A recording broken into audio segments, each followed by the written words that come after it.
All right, welcome to Witchpolice Radio. I'm here with a guest who it seems like you were just on the show, but it was actually I was looking at the date of the previous appearance, and it was actually 4 years ago. But it's one of the things that sort of happened over doing these episodes the way I do them now, which is via Zoom online. I used to do these episodes interviewing people in person at their jam spaces or back of a car or basement or wherever else studio.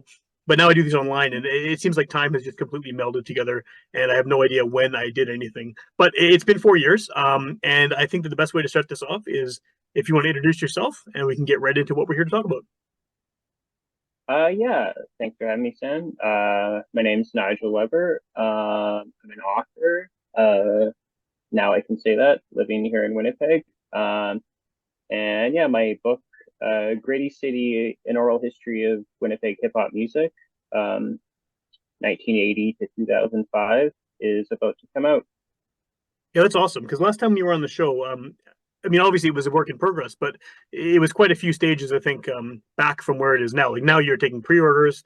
The book is it's imminent. The actual release of this is finally happening. What is it? How does it feel to sort of know that you're right close to the finish line here? It's at once extremely exciting and also terrifying.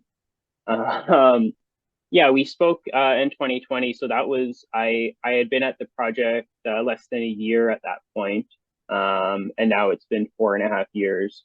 Yeah, So yeah, I was only about a quarter way into it at that point, and so yeah, I've really learned a lot, and yeah, so really excited for the release, excited for it to get out to people, because it's kind of like I've been learning this story myself yeah. over these past uh 4.5 years, and in that time, learning all these amazing stories, and now slowly been able to share them online through the Instagram that I'm doing, but just really excited for the whole book to be out there for the public to read. For sure. And then the amount of time you're covering is pretty vast. I mean, it's 20 25 years or so, right, of history.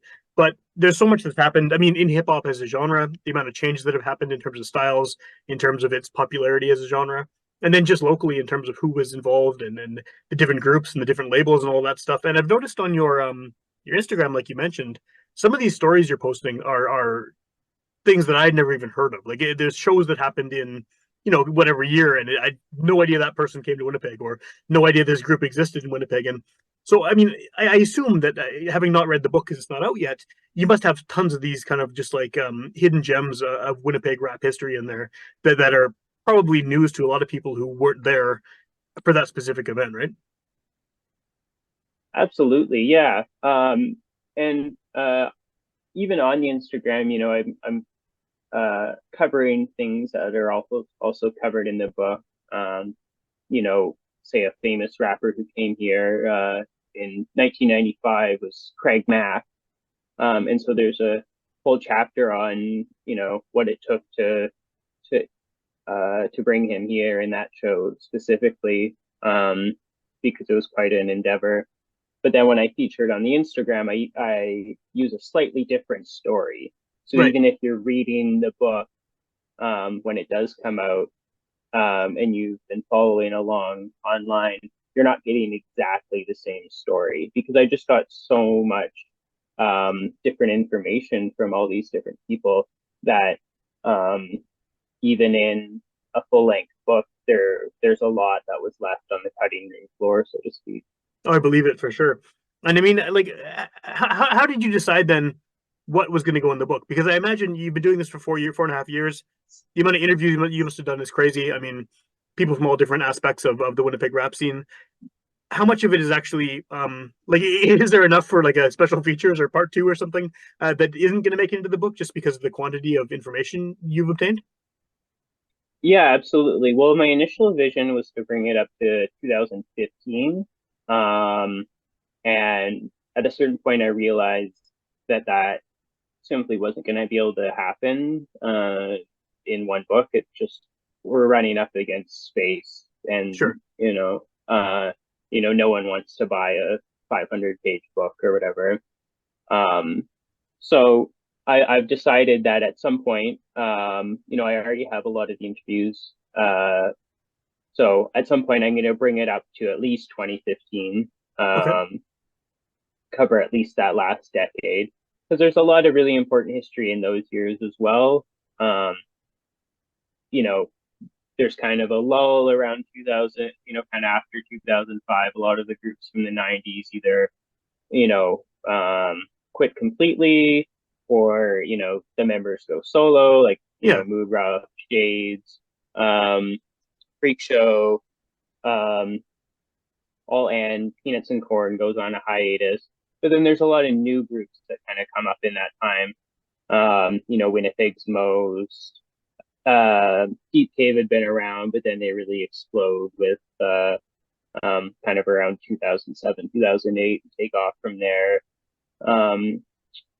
And Streets FM is another good Yeah, example of sure. something that kind of happens in that era.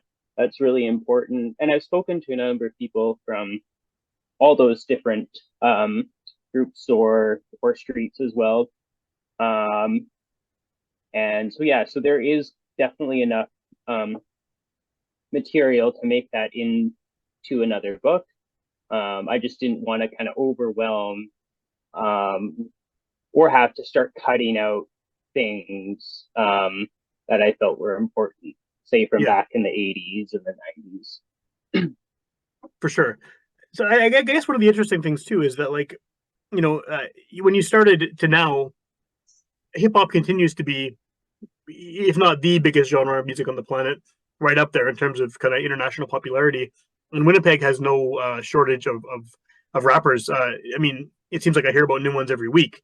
Just sort of following as Mm-hmm. much local music stuff as I can, because I do this podcast, right? So, I mean, it's not Yeah. like it's dying down in any way. So I imagine that, you know, 10 years from now, 15 years from now, 20 years from now, there may very well be a need for, whether it's you or someone else, to document all of that stuff as well, right? It seems like it's one of those things that's never going to stop. Hopefully, anyway. Yeah, absolutely. Yeah, for sure. I yeah, I think that absolutely I would agree with that. There's a lot of history out there. You know, and you know, history still being made to this day. For sure. Did over the course of sort of mapping out the timeline of how all this stuff sort of happened, does Oh, it seem like hold it on. was there? Yeah, sure. Sorry, Sam, I'm going to need you to repeat that question. Yeah, no, no My worries. headphones fell out there. Um, We'll have yeah, I was gonna to say, over the course of sort of mapping out the timeline of the Winnipeg rap history, is there sort of a point on the timeline where it has sort of where it becomes respectable? Not that it wasn't respectable before, but it was a niche thing that sort of grew and grew and grew. Like, when on the timeline did that happen? Do you think, for Winnipeg, when local hip hop became sort of this thing that was more widely accepted, rather than being just kind of a niche basement underground sort of genre? Yeah, I mean, definitely at first it was very heavily, if not exclusively, in the Black Caribbean community. You know, with you know, Indigenous people mixed in there as well. And that was born out of necessity, absolutely, because of discrimination and racism that Black people were facing at that time. And you know, that slowly, you know, improved over the decade, over the 80s, I should say. You know, there is important work done by the Black Orama Festival. The founder, Rocky Montague, did a lot of important work fighting back against some of the racism. Okay. I also have a chapter in the book on DJ Mr. Lee, who was the first Black DJ to play a mainstream club in Oh, Winnipeg. cool. Cool. Back when the Canadians kind of had a stranglehold on the clubs. DJ Mr. Lee got in at Club Soda, which I think is now the Cowboys. Um, And yeah, so that the acceptance, I would say, slowly grew over the 80s. And um, definitely one of the kind of seminal moments was actually when Jazzy Jeff and Fresh Prince came to Winnipeg in early 1990, Yeah. February 1990, at the convention center. Um, and at least 3,000 people showed up. And that kind of really set the tone and showed that, if you did this thing right, that the people would show up, Yeah. and that there was a market for it. So I don't want to say that that was the turning point, but it definitely was like a really critical moment um, at that point. Sure. What do you think is the importance of doing this? Like, I mean, I'm really happy to. Well, even when we talked last time, I was very happy to hear you were doing this because I mean, part of the reason I do this show and hoard local music is because the idea of preserving this stuff, because there's so much, especially with underground independent artists, stuff that just gets lost to time, right? And I mean, I'm sure a lot of the artists you're talking about in the sort of the early parts of the history are people who are essentially forgotten by the general public today. And I'm sure it was probably difficult to get recordings and to find, like actual artifacts from that time, which is really not that long ago. But what do you think is sort of the what have you accomplished doing this book, I guess, and who will benefit from reading this aside from just local music nerds? Yeah, I think that the first question you're asking about, who's this sort of remembering or whatever, Yeah, and I think that it really is kind of celebrating that DIY spirit that exists in a lot of different Winnipeg art forms, not just definitely. music, film, theater, all that, but certainly in Winnipeg music, the DIY spirit is very strong. And I mean, this book itself is a DIY effort, self-published. Um, you know, Part of the reason it took me 4.5 years is because I'm working a full-time job at the same time. Of course. Um, but what it really accomplished is uh, it really it really worked. Sorry, I'm gonna start that again. Um, yeah, I think what it really accomplished was to build out the idea that everyday people in Winnipeg, people who might not be household names, like you said, are worth celebrating and remembering, um, even if it was just a few years while they were a teenager that they were kind of kicking around, um, you know, because also, even though I interviewed over 100 people for this book, um, you know, there has to be, hundreds, if not thousands more who are going to read the stories. And even though they weren't in the groups, they'll say, oh, I was there, I saw that For sure. band, or I was at that party. And, I think that's important, to be able to see yourself reflected in in a book, and in a preservation of history, Yeah. that it's not just like something teenagers messing around, that actually is worth documenting and celebrating. Yeah, for sure. To give it the same sort of respect that a lot of other genres maybe have already received. I mean, like Winnipeg and Manitoba is such a strong community of roots and folk and country artists, and that stuff's been extremely well documented. And there's a lot of history and books written about sort of the early '60s rock and roll scene with like Basil the Guess Who and stuff have been written about ad nauseum. So I think it's cool that you've sort of picked this very important aspect of the local music scene that has maybe been underserved buy those kind of books. I mean, there was a book that came out a few years ago. It was about the history of the Winnipeg music scene. It was by what's his name, Yeah. John John Einerson, Anderson. and Yeah, I have that he, book. he really didn't touch on much sort of beyond the early '90s, and he really didn't go much beyond sort of the basic sort of mainstream stuff, right? I mean, he mentioned a couple things with hip hop, but didn't really dig in too much to it. And the same with punk rock, same with some of these other genres that have been thriving in Winnipeg, but never really aren't getting that kind of attention. So, I mean, that book has sort of been portrayed as the definitive look at the local music scene, but it's definitely there's some gaps, right? And so those gaps, I think, are it's nice that there are people like you doing this to fill them. And like Sheldon Burney's book, Missing Like Teeth, which covered Yeah. the oral history of the punk scene and the alt rock scene and stuff. I mean, there's so much going on that it's cool to have sort of you can't really get the full picture of this massive music scene in just one book. Absolutely. Yeah. Yeah. Sheldon's book was a big inspiration for me doing this. And I spoke to him early on in the project. He kind of helped give me some guidance.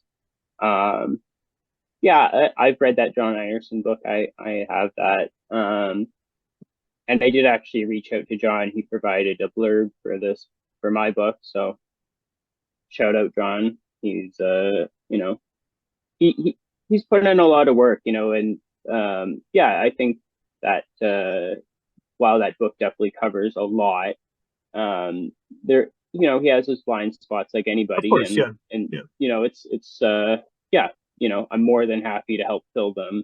And he was more than eager to read my book when I provide him with an advance copy to kind of get Oh, that cool. blurb. And yeah, so he was on board with what I'm doing and everything, even though it's not his genre. So yeah, I think more the merrier. There's a guy out east somewhere writing a book about or doing some kind of project on Canadian hip hop history, and I think that's great. Yeah. He's doing something on Toronto right now, but maybe has something about Winnipeg in the works. But I I welcome all that. There's everyone kind of has their own perspective, and um, you can kind of go into different details or different stories, and um, if there's ever a day that there's a glut of literature on Winnipeg hip hop, then it'll be a happy day. Oh, definitely, yeah, for sure. I think the Yeah, more the merrier is the best way to put it, because you're never going to be able to cover everything, and there's always going to be someone who has some interesting story or show poster or photos or video or audio of a show that no one else has, and they'll come out of the woodwork and sort of surprise everyone with it. So yeah, I don't think it's possible to have a definitive um, version of a history of the music scene, but I think you put in the time and the interviews to get as close as you can. absolutely. Yeah, and I'm glad you mentioned about the photos and the videos and all that. I another aspect that I'm going to start focusing on a little bit more as the book comes out, and I'm not as focused on that aspect, but I've been collecting photos, posters, videos, any kind of archival material from people that were, in different groups, and even just photographers. Yeah. Big shout out to Steve St. Louis for hooking me up with a lot of photos. And I'm in contact with a number of other people that I need to get some stuff off of. But yeah, that's another big aspect that we're kind of that I'm kind of working towards. Is doing some sort of visual exhibition,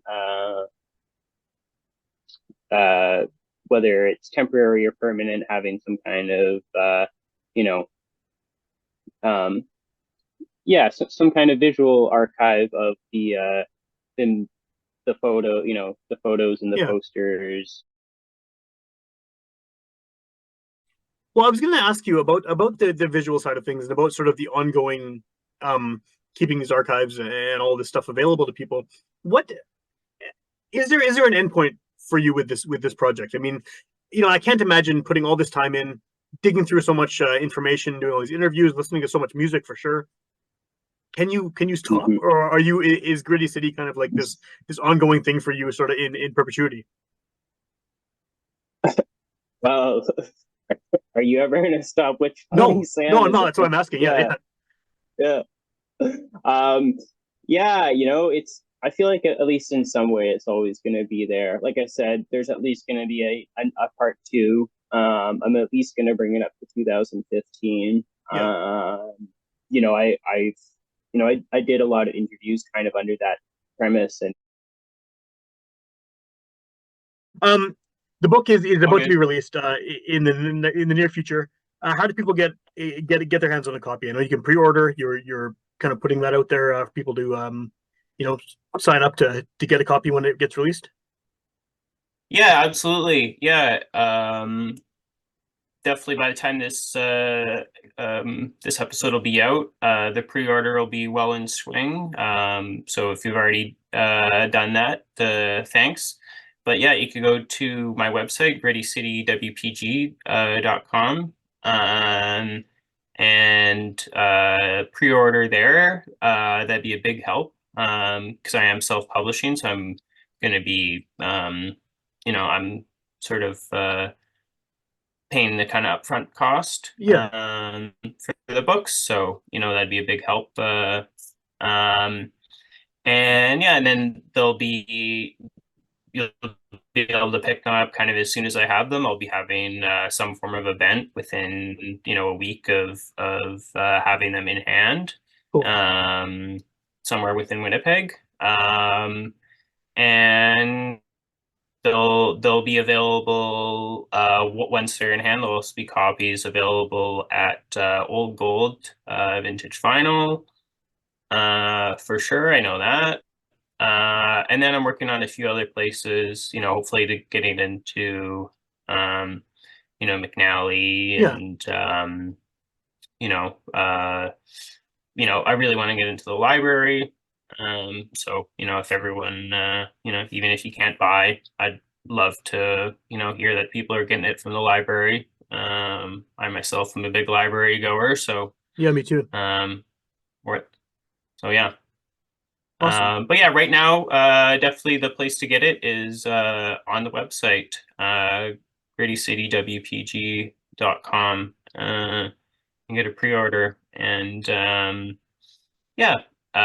Also, by the time this is out, my merch will be for sale, so you can get that on there. We'll have shirts and crew necks and tote bags. Cool. Um, so yeah, And that's all going to help rocking. cover the costs of the. I see. Yeah, you got your own hoodie on, your own merch. Always nice to see people wearing their own merch. But I guess that helps cover the cost of the book. Like you said, you put a bunch of money into this yourself, and that's why you're doing the pre-orders and stuff. So yeah, the merch I guess will Yeah, contribute to that. yeah. I mean, for your more music, for your listeners that are in bands, this is the equivalent of, funding the CD yourself, and, Totally. and buying all the copies ahead of time and then selling them yourself. That's kind of where I'm at. It's just books instead of CDs. For sure. So yeah. But this isn't about making money at all. This is about, like I said earlier, about getting the stories out there, and and having them available for the public to read. That's why I'm happy to have it at the library, because you know, if someone's going, even if they've never heard of it before and they just stumble on it at the library, like I'd love that. Yeah, yeah. That's the point, right? The point of telling all these stories is to preserve this stuff and to hopefully introduce people. Because someone could read the book 10 years from now if it's in the library Yeah. or shows up somewhere else, right? I mean, there's always going to be interest in the history. I think so. Yeah, it's cool. It's cool that people are going to be able to check it out very soon. Is there an actual release date for this? There is not a hard date, but the aim is for late June or early July. Okay, Should be in hand. So yes, by the kind of early weeks of July, should be able to have that event and getting it out to people. cool. And then Yeah. you mentioned earlier we talked about the some of the stuff you're posting on Instagram. I assume that's probably the best way to find out sort of what's going on with events and other things related to this project. Yeah, absolutely. Either the Instagram or the website. Both are Gritty City WPG. Gritty City WPG.com. And then same on Instagram. Yeah, that's where everything will be announced, and yeah, for sure. Cool. And then I guess I mean I know that obviously the book's coming out, is about to come out. You've put all this work in, you've done all this research, all these interviews. Are you still looking for stuff? I mean, if people are hearing this and maybe are new to the idea of your book, they're just hearing about it for the first time, and they happen to have some kind of archival stuff, like whether it's a poster or video of a show, or maybe even an audio recording of a group that maybe you don't have. Are you still seeking that stuff out, or are you overwhelmed with it at this point? No, absolutely. Yeah, I'd love to have people send me stuff. You know, reach out to me in the same places that I just mentioned. I'm also, as I said, working on a part 2 eventually. So there is, more interviews and stuff to be had as well. Where there, while the focus might be 2005 to 2015, there could be a sort of prologue where, I missed the Sure. chapter on something that happened in the 90s, and there'd be space for that sort of thing. So yeah, absolutely. I'd love to hear from everybody that I haven't heard from. I do have, as many people as I interviewed. I have a interview list that still has another however many people on it, right? I believe it. Yeah. So yeah, so absolutely, I'd love to hear from anybody that even just people message me all the time saying, oh, I was at that show, or I remember being there, or oh, those were the best parties. Like, I love hearing that kind of stuff from people. So yeah, absolutely. If you're hearing this and you see something that I'm sharing online, or you read the book and you hear read about something that you were at or were involved in, yeah, I'd love to reach out and hear from you. So yeah, Cool. for sure. And if you're listening to this in the future, which happens a lot with podcasts, go check out the book. It'll be if you're listening to it at the time it comes out, the book is imminent. If you're listening to it in the future, it's out. Get it. What's the website again? You want to plug it one last time? Yeah, because you're on UMFM about a month later, right? So yeah, it is on there as well. Yeah, this shows up a bunch of places, but yes, it will be appearing in different spots. So yeah, for sure. Yeah. So absolutely, Gritty City WPG .com, Gritty City WPG on Instagram. Those are definitely the 2 places to check. And if not, everything else will be kind of linked through those. Awesome. Cool. Yeah.